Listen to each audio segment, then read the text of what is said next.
Welcome to Plainy Face Syndicate. Yes, this is us back doing an X-Wing episode 146. We're doing an epic X-Wing episode. It'll probably be a little shorter tonight. We haven't done one of these in a while. I told you guys we'd be back to do them. I know we do a lot of SWU content, but we still do love X-Wing. And the XWA, the continuing committee basically for X-Wing, has created a beta points version with some changes, some different things that we kind of wanted to bring to the light for you, and we just kind of wanted that to be something that you could pay attention to, and I don't know, hang out and talk about. So let me bring in my co-host for tonight. Please welcome JJ. Hey, there we go. Sorry for the delay there. Apparently, my camera decides to just shut off there, but excited to go through these points over here. This is something that's been a long time coming.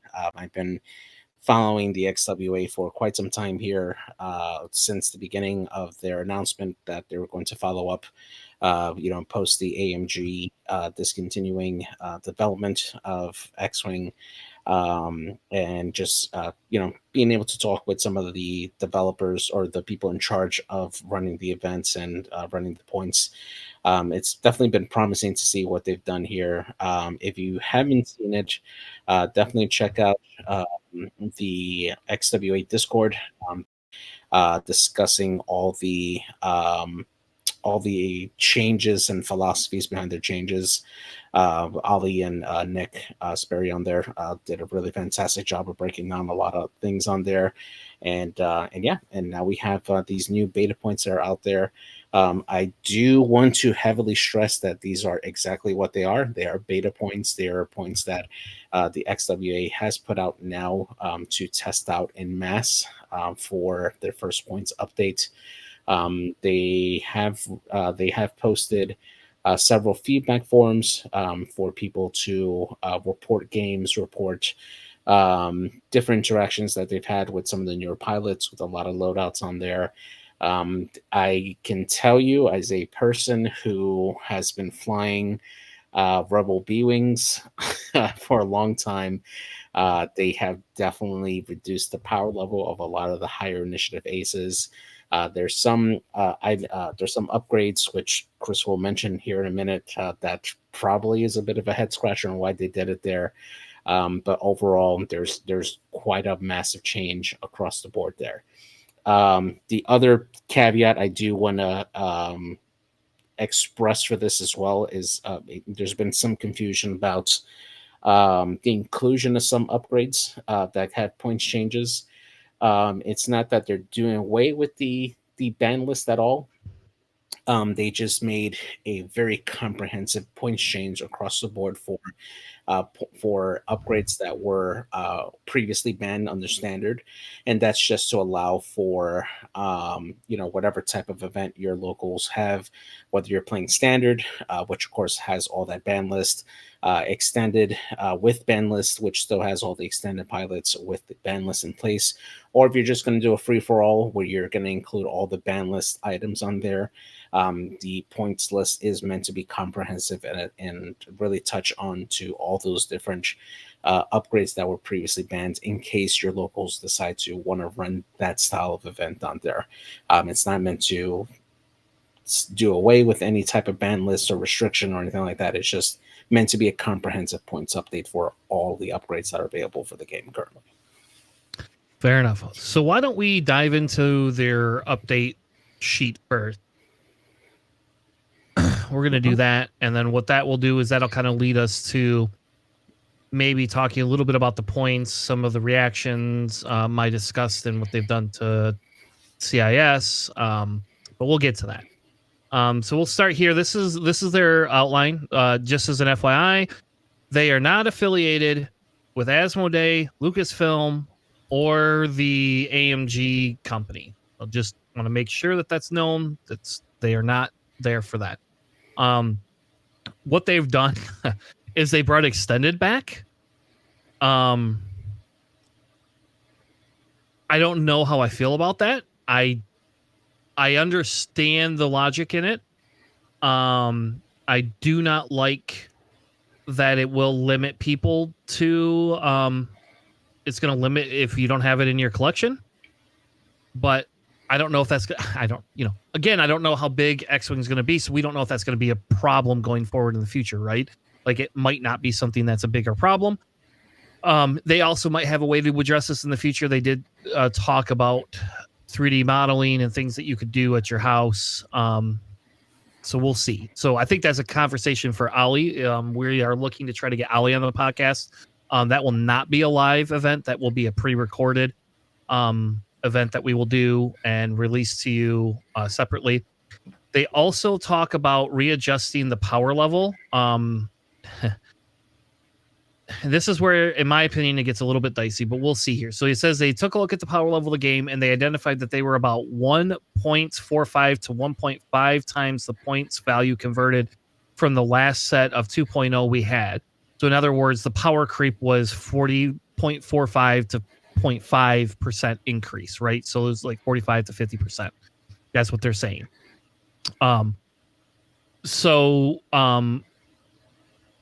They believe they wanted to go back to that 2.0 points version and then adjust based on that. They're trying to bring ships back into the game in line with those points to at a 1.3 power level, so they aren't totally rolling everything back. This will give us a little trim to those more powerful ships and now gives a benchmark for those extended ships as well. Obviously, this is very big. Why they're bringing the extended ships back, right? Is because this is going to force some of that. I won't lie and tell you I'm kind of excited to fly Asajj Ventress. So I know that with that coming back into the game, that's a thing for me. So that's there. The next point that they have is they updated the loadout system. They don't believe it was being used effectively. They've developed a system for this, and they're trying to bring as much interesting choice into a list building as possible. So they basically, you're going to notice some of the more powerful combinations have increased in loadout, like Bistan, Perceptive, Death Troopers, that have all been a staple, are going to increase.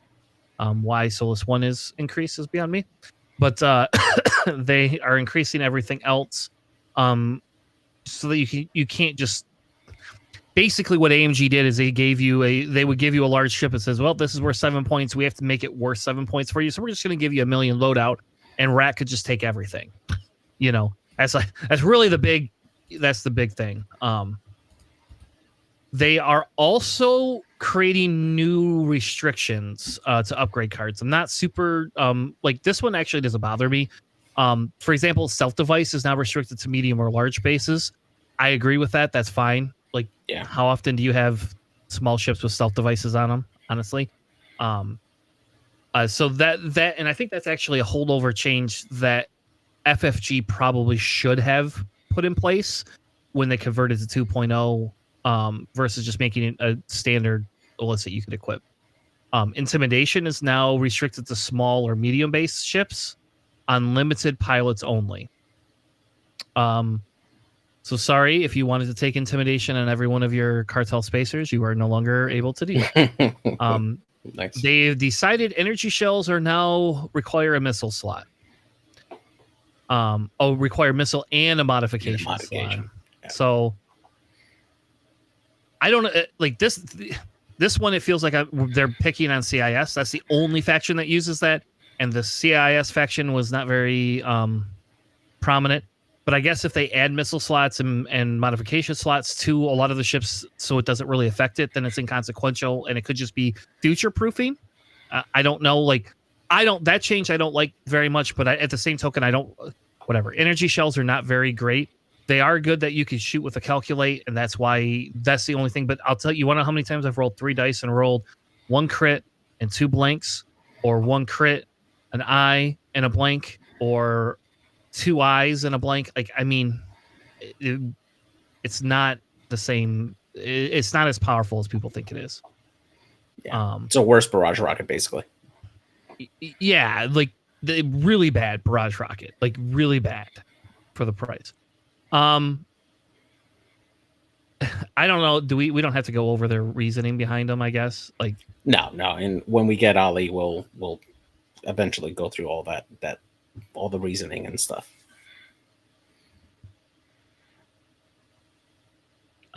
Yeah. So they also talk a little bit about generics. Generics was the contentious thing that AMG took away from us, right? Like with moving to a new point system, generics became pointless. We'll just flat out say they became a pointless endeavor. So they are talking. They came here to say, okay, quite often in surveys, a lot of people talk about generics. Um, and they were brought down to a level where we could see them being played at, but in testing it quickly became apparent that if the had an ability to swarm, so many of these generics became an issue. In objective based scenarios, having more ships is never a bad idea, and this allowed more ships, but perhaps more significantly more efficient ships as well. And that's kind of the issue that AMG created, right? By changing that point system, and they didn't like generics. And there's reasons behind why they did what AMG did, and not everything AMG did, in my opinion, to X-wing was bad, right? Like I don't know, JJ, you could correct me if I'm wrong, but I don't think everything AMG did was No, atrocious. But the generic thing was always like one of those weird ones, and like they could have just taken them all off and put them on the ban list and said you can't play generics anymore. Like we could just easily have made specific factions generic only. So they have updated some of the generics. They openly admit that their goals with the ships should be able to be played, but they feel that they need more tools to be able to truly balance them. So as of now, they only tweak generics a little bit. So if you're hoping for a big generics tweak, you're not going to get it. And I think I personally think that's fine. Like we have plenty of pilots in this game. I'm not super sold on having to have generics. Like whatever. Like if we change the pointing system, then maybe it would be beneficial. But right now we don't have that, right? So anything else you want to cover out of this document? The only other part here is just some changes in the themes for it, which we'll bring up here in a little bit. Just some of the changes that they made were to reduce the cost in some of the pilots, but in exchange they got lower loadout values or had some upgrades tweaked to kind of balance that ship for having a lower cost as well. It does create some unintended consequences, but we'll go through that here shortly, just based on our reactions here. But if you guys haven't read this document, definitely check it out. We'll post this link into the description.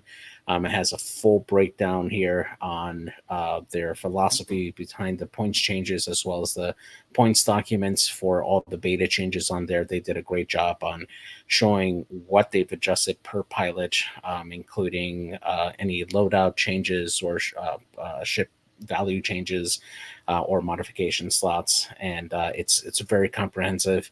As from what I've seen on the Discords, everybody across the board is playing these new beta points out there. So get playing and test it out for yourself, and hopefully you'll be pleasantly surprised. So,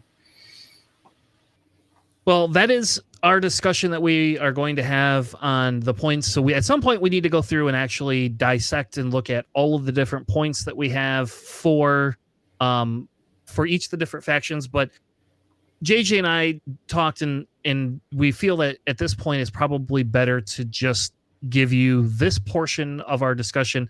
And then what we're going to do is we'll go through each of the different factions and some of the generics, and we'll do like one long recording one night, and then I'll break it up into the different pieces as we go along, what we feel is broken, what we don't feel is broken. Also, what we're going to be doing is if you look forward to later this week or early next week, we have an interview with Ali. We have episode 147 has already been recorded or is being recorded, right? I don't know if I'm allowed to say it's been recorded. I guess we're not under a contract, but essentially we are we recorded with Ali, and we talked a little bit about their decisions, why they made the points. So some of the questions we originally thought we were going to have, we addressed those with Ali in the room, and we could kind of talk about that with him. So you expect a second X-Wing podcast coming out here in the next, we'll just say in less than a week, you'll have a second X-Wing podcast, which feels like just so much content. Yeah. With all the unlimited stuff we're doing as well. So, yeah, so it's exciting. There's some exciting things on the horizon. I'm excited to go through each of the different points, for each of the different factions. And I guess what we'll do is really quick. We'll just to kind of close up because I don't want to spend the next hour doing this, but let's talk about like what are our favorite changes, what we feel we have a concern on, and what we absolutely think Ollie should immediately change. And I'll let you go first. Yeah. Definitely one of the biggest changes was the inclusion of generics. I know that they're trying to make them viable again. There are a couple of things on the document on here that I have questions about, mainly because there are things that interact very well with generics.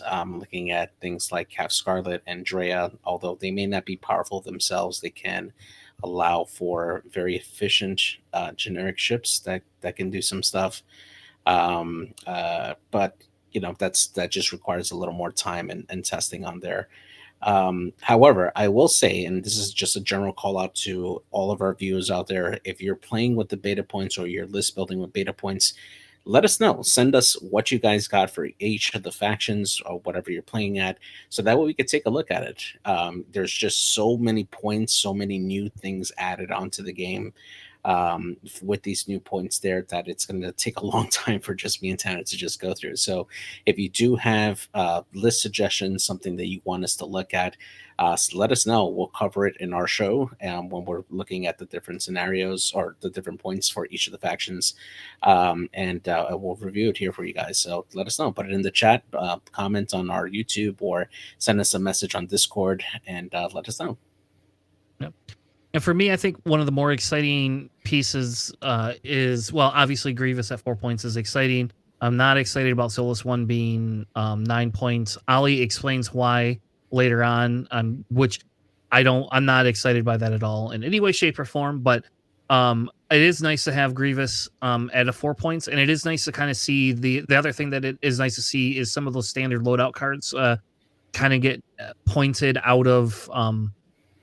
I guess I won't say they're pointed out of viability, but pointed closer to on the higher end of what they should be. So, for example, the Vaders that were 6 points are now 7 points, and you could keep all of that stuff. And it's nice to see let's go back to traditional list building where we get to choose a little bit more than what we want for things until they make a decision if they're going to move do more standard loadout cards or not.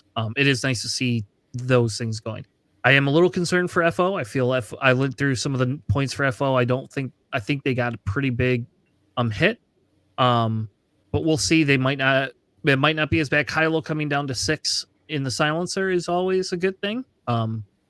Free force and a very crafty shift makes double reposition with Kylo is just so good. But that some of that is good, and some of the things I would like to see change is I would like to see Jan, Ors, and Torkel Mux officially be removed. Let's just get rid of the Hawk, I guess, at the point. Nobody can play a Hawk anymore. Or get rid of Moldy Crow. There you go. Maybe that's just the answer is get rid of Moldy Crow. But yeah, exactly. Anyway, so that is it for our episode 146. I know it's a little bit shorter of a one, but I promise you we have a good hour coming with Ollie coming here later this week, end of the week, or beginning of next week, where he actually gets into some of the discussions for it. If you are listening to us only because you listen to our X-Wing podcast, we do have an unlimited podcast, but be sure to tell people Planning Phase is not done casting X-Wing. We just put it on hiatus until things come out. Now that things are starting to come out, we have internally got to discuss how often we want to do things. And I think a lot of it will kind of gauge the excitement we get from viewers. If people are still interested in watching X-Wing content, then we'll continue to cast X-Wing content when there's more information to be gathered. But with that being said, thank you all. Have a good night, and we'll see you on the flippity flop. Have a good night, everybody.